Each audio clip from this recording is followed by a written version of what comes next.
João Pereira estava flutuando sozinho no meio do oceano há 4 dias, quando percebeu que tinha perdido completamente a noção do tempo. As ondas enormes balançavam seu pequeno barco de pesca como se fosse um brinquedo, e ele já não conseguia distinguir se era dia ou noite. Sua boca estava ressecada como lixa, os lábios rachados sangravam, e ele sabia que sem água doce não passaria das próximas 24 horas. Foi então que ouviu o primeiro trovão ao longe. Não sabia ainda, mas aquela tempestade que se aproximava não era sua perdição, era sua única chance de sobrevivência. Querido ouvinte, aproveite para se inscrever no canal e ouvir mais histórias surpreendentes e emocionantes como essa. Agora vamos continuar ouvindo a história e descobrir o que irá acontecer. A manhã de segunda-feira havia começado como tantas outras na pequena cidade pesqueira de Camocim, no litoral cearense. João acordou às 4 da manhã. Preparou seu café preto bem forte, verificou os equipamentos de pesca e saiu para mais um dia de trabalho no mar. Aos 42 anos, ele pescava desde criança. Conhecia aquelas águas como conhecia os caminhos de casa. Ou pelo menos, pensava que conhecia. O barco de João não era grande coisa. Uma embarcação de fibra de vidro de 6 metros, com motor de popa de 15 cavalos que ele mesmo consertava quando quebrava. Não tinha equipamentos modernos como GPS ou rádio. Navegava pela intuição, pelas estrelas, pelos marcos na costa que aprendeu a reconhecer com o pai. Naquela segunda-feira, João decidiu se aventurar um pouco mais longe que o normal.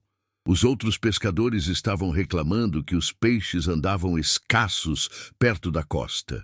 Ele queria tentar a sorte em águas mais profundas, onde sabia que havia cardumes maiores de atum e cavala. A previsão do tempo indicava mar calmo para os próximos 3 dias. Parecia uma oportunidade perfeita. Às 6 da manhã, João já estava a cerca de 20 quilômetros da costa quando começou a pescar. As primeiras horas foram produtivas. Conseguiu fisgar 2 atuns de bom tamanho e algumas cavalas. O peixe estava abundante naquela região, confirmando sua teoria de que valia a pena se afastar mais da costa. Por volta das 10 horas, João percebeu que o vento estava mudando de direção. Nuvens cinzentas começaram a se formar no horizonte. Ele conhecia aqueles sinais. Uma frente fria estava chegando, e com ela viria chuva e mar agitado. Decidiu recolher os equipamentos e voltar para casa antes que o tempo piorasse. Foi quando tentou ligar o motor que descobriu o primeiro problema. O motor de popa deu alguns giros, tossiu como um velho fumante e morreu. João tentou várias vezes. Verificou a gasolina, limpou as velas, mas nada funcionou. O motor havia pifado completamente. A princípio, João não se desespera. Tinha remos no barco e sabia usar. 20 quilômetros era uma distância considerável para remar, mas não impossível. Ele já havia passado por situações parecidas antes. O problema era que o vento estava ficando mais forte, empurrando o barco para longe da costa. Durante as primeiras 2 horas remando, João conseguiu manter a direção certa.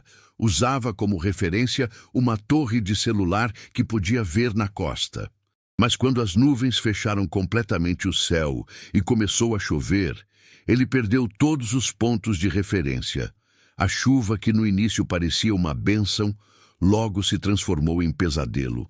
Caía com força, encharcando tudo dentro do barco. João não tinha cobertura adequada, apenas uma lona velha que tentou usar como abrigo. O vento soprava com rajadas cada vez mais intensas, criando ondas de 2 metros que faziam o barco balançar violentamente.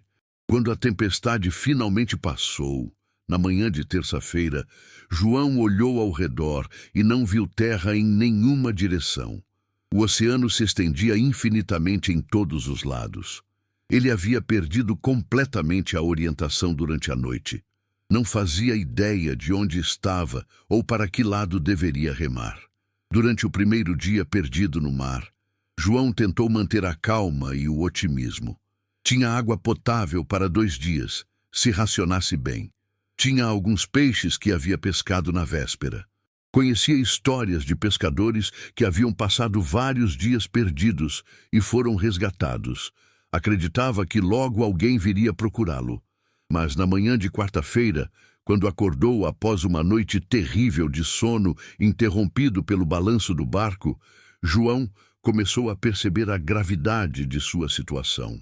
Não havia nenhum sinal de barcos ou aviões no horizonte. O oceano parecia completamente deserto. E pior, sua reserva de água estava diminuindo rapidamente. Foi quando começou a racionar a água que João percebeu seu primeiro erro grave. Durante a tempestade de segunda-feira, havia bebido água sem controle, tentando se manter hidratado. Agora, restavam apenas alguns goles em uma garrafa plástica de 2 litros. O segundo dia perdido no mar foi quando a sede começou a se tornar insuportável. João tentou beber água salgada, mas apenas algumas gotas. Sabia que água do mar em grande quantidade poderia matá-lo mais rápido que a desidratação. Tentou chupar o próprio suor das roupas, molhava a boca com água salgada e cuspia em seguida, apenas para sentir um pouco de umidade. Na quarta noite, João teve sua primeira alucinação. Viu luzes de uma cidade ao longe, acreditou que era Fortaleza. Remou durante horas na direção das luzes, mas quando o sol nasceu, percebeu que havia sido apenas um sonho, ou delírio causado pela desidratação. Não sabia mais diferenciar. O terceiro dia foi quando João começou a aceitar que poderia morrer no mar. A água havia acabado completamente. Sua língua estava inchada, os lábios rachados sangravam constantemente. Quando tentava engolir, sentia como se tivesse areia na garganta. Seu corpo começou a dar sinais claros de desidratação severa, tonturas, cãibras, visão embaçada. Foi durante a tarde de quinta-feira que João lembrou de uma técnica de sobrevivência que havia aprendido quando jovem, assistindo programas de televisão sobre aventureiros. Se conseguisse capturar água da chuva, poderia prolongar sua vida por alguns dias. O problema era que não havia chovido desde a tempestade de segunda-feira e o céu estava completamente limpo. Naquela noite, João teve uma conversa longa com Deus. Não era um homem religioso no sentido tradicional, mas cresceu em uma família católica e ainda guardava algumas orações na memória.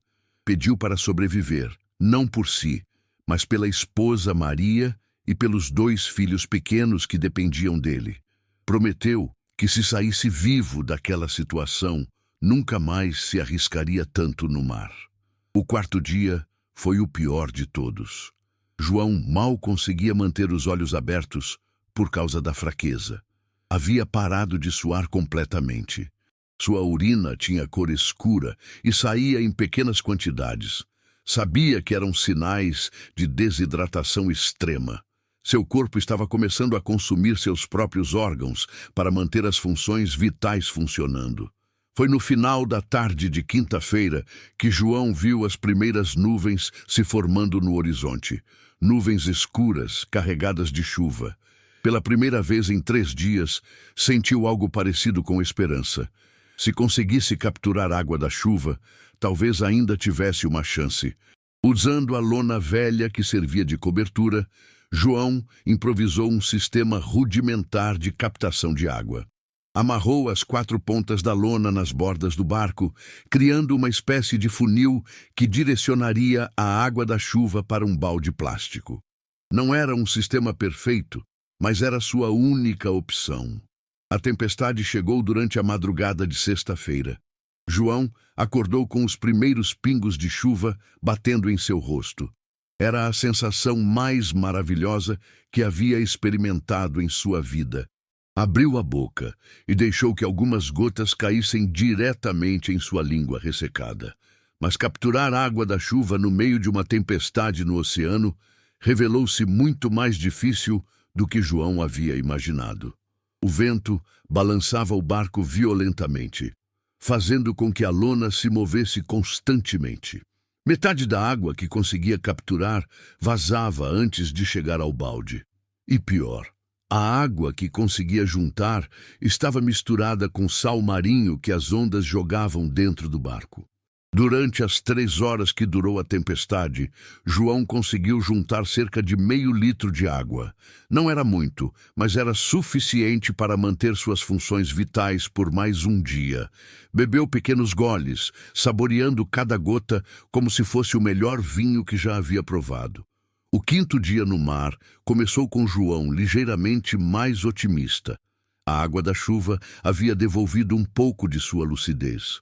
Conseguiu avaliar sua situação com mais clareza. Estava perdido há 5 dias. Ninguém sabia exatamente onde procurá-lo, porque havia se afastado muito de sua rota normal de pesca. Suas chances de resgate estavam diminuindo a cada dia que passava. Mas João também percebeu que havia desenvolvido certas habilidades de sobrevivência que não sabia que possuía. Aprendeu a capturar pequenos peixes com as mãos quando eles se aproximavam do barco à noite, atraídos pela luz de sua lanterna. Descobriu que podia chupar a umidade das roupas molhadas pela chuva. Desenvolveu técnicas para conservar energia e água corporal. Foi no 5º dia que João teve uma descoberta crucial.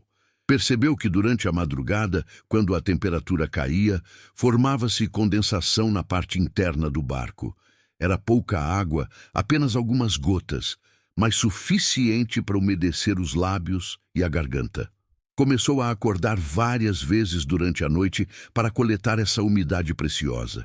O 6º dia trouxe um novo desafio. João começou a ter sintomas de insolação.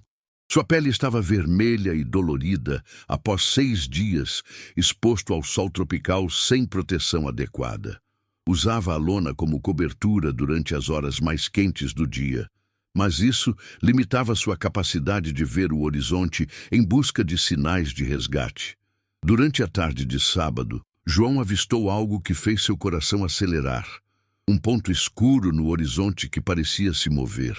Não conseguia ter certeza se era um barco ou apenas outro delírio, mas decidiu fazer tudo ao seu alcance para chamar atenção. Acenou a lona como uma bandeira, gritou até ficar rouco, usou um espelho pequeno que tinha na caixa de ferramentas para refletir a luz do sol. O ponto escuro se aproximou o suficiente para João ter certeza de que era realmente um barco. Era uma embarcação pesqueira maior que a sua, com pelo menos 3 pessoas a bordo. João gritou e acenou desesperadamente, mas o barco passou a cerca de 500 metros de distância sem percebê-lo. Foi o momento mais frustrante de toda a sua provação. O resgate havia passado tão perto e, ao mesmo tempo, tão longe. Naquela noite, João chorou pela primeira vez desde que se perdeu no mar. Não eram lágrimas de desespero, mas de exaustão emocional. Havia chegado tão perto do resgate e perdido a oportunidade por poucos metros. Começou a questionar se teria forças para aguentar mais um dia. A madrugada do 7º dia trouxe mais chuva. Desta vez, João estava melhor preparado. Havia refinado seu sistema de captação de água e conseguiu juntar quase 1 litro de água relativamente limpa. Bebeu metade imediatamente e guardou o resto para as horas mais quentes do dia. Durante a manhã de domingo, algo extraordinário aconteceu. João avistou não 1, mas 3 barcos no horizonte, navegando em formação. Era claramente uma operação de busca e resgate. Alguém finalmente havia notado seu desaparecimento e estava procurando por ele. Desta vez, João estava determinado a não ser ignorado. Usou tudo que tinha à disposição para chamar atenção. Queimou um pedaço de lona para fazer fumaça preta. Usou o espelho para fazer sinais luminosos. Amarrou sua camisa em um remo e acenou como uma bandeira. Gritou até perder a voz completamente. Um dos barcos mudou de direção, depois outro. João percebeu que haviam notado seus sinais. Pela primeira vez em 7 dias, teve certeza absoluta de que seria resgatado. Os barcos se aproximaram rapidamente e João pôde ver as expressões de alívio nos rostos dos pescadores que vinham em seu socorro. O resgate em si foi quase anticlimático após 7 dias de luta pela sobrevivência. Os pescadores o ajudaram a subir na embarcação maior, ofereceram água doce e comida. João estava tão emocionado que mal conseguia falar. Apenas repetia obrigado, obrigado, obrigado, enquanto lágrimas desciam por seu rosto queimado pelo sol. Durante a viagem de volta para Camocim, João soube que sua família havia acionado a Marinha no 3º dia de seu desaparecimento. As buscas começaram oficialmente na quinta-feira, mas foram dificultadas pelo fato de ninguém saber exatamente para onde ele havia navegado. Foi apenas no sábado que outros pescadores se organizaram para uma busca mais ampla na região. Maria, sua esposa, estava no porto quando o barco de resgate chegou. João mal conseguiu andar sozinho até ela. 7 dias no mar haviam cobrado seu preço. Havia perdido 12 quilos, estava severamente desidratado, com queimaduras de sol em todo o corpo e sinais claros de exaustão física e emocional. No hospital, os médicos ficaram impressionados com a capacidade de João de sobreviver 7 dias no mar com recursos mínimos. Explicaram que a maior parte das pessoas não sobreviveria mais que 3 dias sem água doce. O fato de ele ter conseguido capturar a água da chuva havia sido literalmente a diferença entre a vida e a morte. Durante os 3 dias que passou internado, João teve tempo para refletir sobre toda a experiência. Percebeu que havia aprendido coisas sobre si mesmo que nunca soube antes.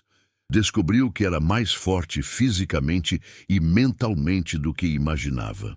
Aprendeu que, em situações extremas, o instinto de sobrevivência pode superar limitações que consideramos intransponíveis. Mas, principalmente, João entendeu o valor das coisas simples da vida que sempre considerou naturais. Um copo de água doce, uma cama confortável, o abraço da esposa, o sorriso dos filhos, a sensação de terra firme debaixo dos pés. Coisas que antes passavam despercebidas agora tinham um significado profundo e especial. Quando voltou para casa, João encontrou uma comunidade inteira celebrando seu retorno.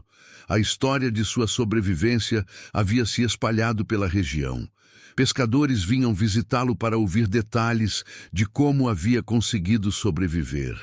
Muitos queriam aprender suas técnicas de captação de água da chuva e conservação de energia. João percebeu que sua experiência poderia ser útil para outros pescadores. Começou a ensinar técnicas básicas de sobrevivência no mar. Mostrava como improvisar sistemas de captação de água, como conservar energia corporal, como fazer sinais de socorro.